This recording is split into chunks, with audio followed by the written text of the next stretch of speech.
We have Jill here with iPlanGroup to briefly explain some questions, Q&A from myself and my employees about self-directed IRAs. Great. Jill, could you go over what iPlanGroup is and what you do here? Sure. iPlanGroup is a self-directed IRA administrator. We help people use their IRAs to purchase alternative assets. So that means things like physical gold, real estate. You can lend out of your IRA to an unrelated third party. So anytime you want to do something besides a stock bond or mutual fund, you'll need someone like us to help you with the paperwork. Okay. I'm in business here. We are in our 11th year of business. All right. So what are some of the major benefits of a self-directed IRA, like compared to a 401k or a traditional IRA? Thank you. Yeah, a self-directed IRA allows the customer to invest in what they know. For example, if they're a real estate investor, a fix and flipper, side hustle, we'll call it, where they're making money, you can do that in a tax-sheltered environment by using a self-directed IRA. All right, very nice. So how easy is it to move funds over, like if we have them in another source of a retirement plan? That's a great question. So this process is pretty simple. I'll just go through the whole process. Okay. You would start with an application, so it's name, address, beneficiary, that type of information. We would need to know where the other funds are held, and then we would ask you to liquidate those, make sure they're cash. And as a side note, you don't have to liquidate or move your entire IRA if it's at another custodian, just the portion that you want to self-direct. So if you had $500,000 there, you could, and only wanted to invest in $100,000 in real estate, you could pull the 100 and leave the other 400 there. So once you complete the application, you'll also complete transfer paperwork. And once we receive the paperwork, we'll either reach out to the other custodian to pull the funds over here, or we'll ask for your assistance. We might get on the phone with you to talk to them to try and get it here. It's a pretty seamless process. It's just opening an application and rolling the funds over, just like you would open a stock account or something like that.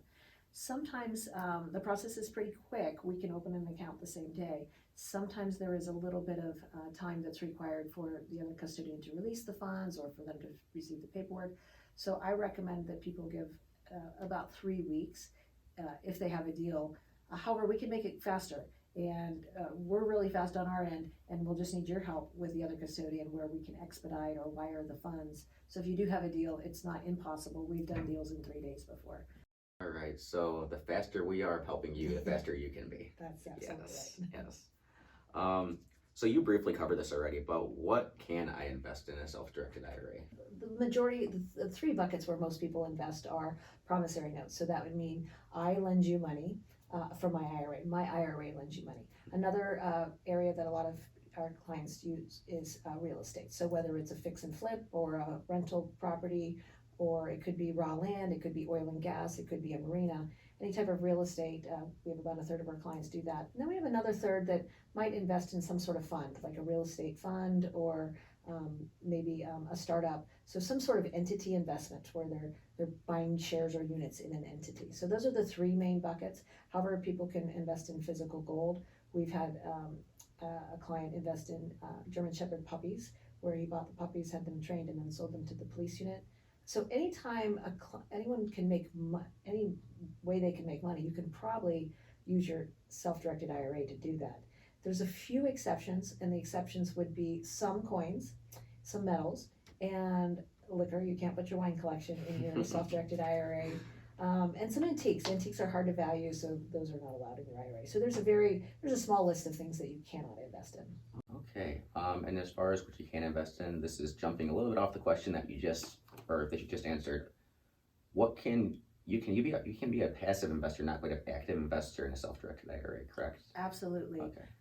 If I were to guess, probably 60 to 70% of our clients are passive, Yes. meaning they give their money to somebody else to invest it, and then they get a return. Okay. So whether they're investing in a fund or whether they're loaning it directly. I'll go over the loaning part because that's kind of interesting. And I used to do a lot of real estate myself, and I still own real estate, but it requires a lot of time to dealing with tenants, toilets, trash, turnover. I had trailer parks, so I added trailer parks too. And that can take a lot of time. So what I like to do now is just loan my money to somebody else who does that. And so let's say I'm going to loan it to you, and you're going to do a fix and flip. You might have 3 projects going, but you don't have funds for 3 projects. So I'll give you funding for one of the projects. So what I personally do is I make sure the loan to value is adequate for me. It would be 60 to 70%. I make sure the after repair value is going to be nice margins. And I'm gonna make sure you're experienced. I'm also, even though you're experienced and you run your numbers, I'm also gonna secure it. I'm gonna secure it by the property. So if you don't pay me, I'm gonna foreclose and take the house. Right. I'm gonna make sure I have lender title insurance, and I'm gonna make sure you have property and casualty insurance. So if the house burns down, I'm still gonna get paid. So that protects me when I'm lending my money to you, and then the rate that I charge is negotiable between you and I. So it could be 5%, it could be 15%, or it could be anything in between as well. There's another way too. So let's say that I'm lending you 100, you're gonna sell for 200, you got 50,000 in repairs, so you're gonna make 50,000. I could even maybe take a lesser interest rate, but take a little joint venture with you. So maybe I'll take 10% of the profits plus 5% interest. So you can get really creative on these notes. So if you don't lend out like my capital, if I don't lend my capital out of the IRA, I'm not making any money on that, correct? I have to have that money lent out. It's not like your 401k where you just have it sitting in a. Oh, right. So if you if you open an account with us and roll your funds over here, yes, they're going to be sitting. We would encourage you to invest them as they sit here waiting to be used. You're not earning anything. There's not a money market that they're sitting in. Correct. Yeah. Hence the self-directed part. Self-directed. Yes. Yeah. So I would encourage you to keep your money moving with deals. Yeah. Also, as well as you talked about loaning me, for instance, money. Not just on your interest rate, but you're also going to loan it to me on various terms. We could agree on that together, however, whatever fits, right? Right. I'm just speaking for myself personally. I like the longer term loans. I like to amortize it over 30 years, but maybe have a 5-year balloon because I like those payments to be mostly interest and not principal.